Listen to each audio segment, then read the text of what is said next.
These are the notes for Unit 9, Worksheet Day 16. This is the second part of the test review. I'm not going to do many problems here, just in the interest of time, but and there aren't a ton of problems, so I just want to kind of hit one or two of each example.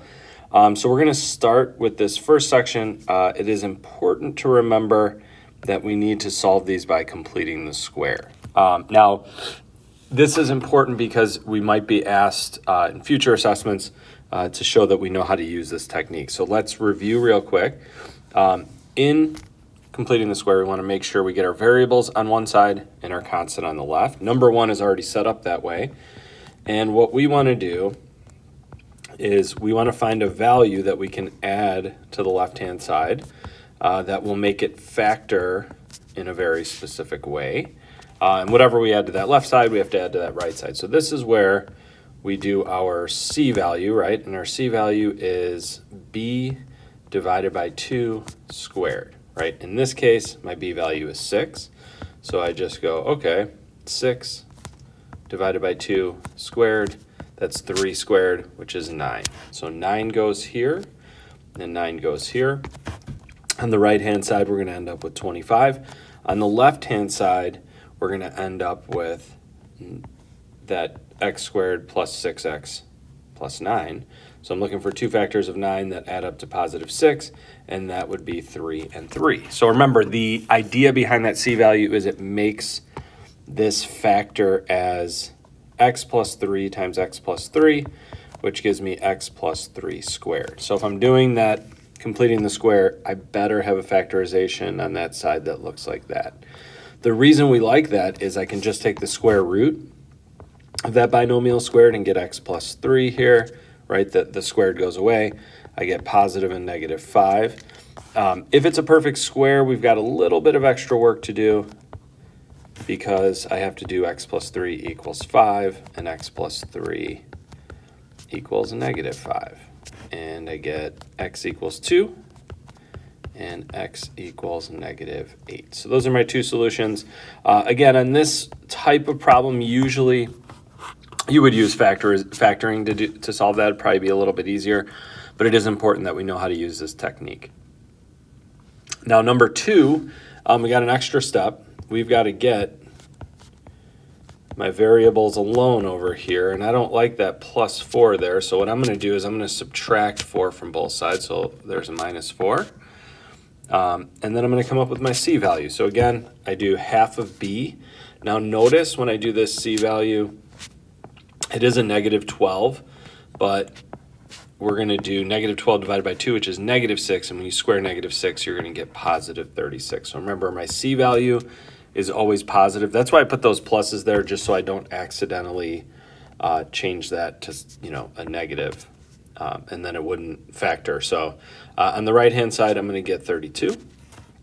On the left-hand side, again, we're going to factor this. So I need two factors of 36 that add up to negative 12. I should expect those factors to be the same, and they are, negative 6 and negative 6, which means this is going to factor as x minus 6 squared, which allows me to take the square to the left, square to the right. Now, I don't have a nice perfect square here, so I'm going to go to my list of perfect squares. The largest perfect square that goes into 32 is 16. Be careful because there's a few perfect squares. There's a couple perfect squares that'll work on this one. So when I do this problem, what I want to do is the positive, negative versions of those roots for root 2. I could just get x minus 6 over here. And now I'm going to add 6 to both sides. And when you add 6, this just becomes a positive 6 plus or minus 4 root 2. So it kind of looks like our answers when we did the perfect square or the quadratic formula, and that's fine. So that is completing the square. Now we're going to slide down to here. So here we just want to look at the discriminant, right? So it says calculate the discriminant.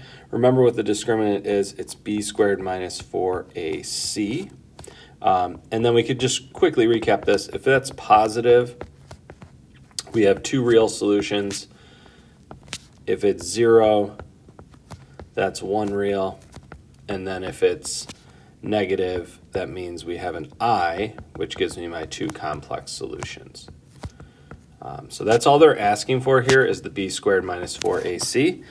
So if I look here, there's my a, which in this case is 1. Here's my b, another 1. That's okay.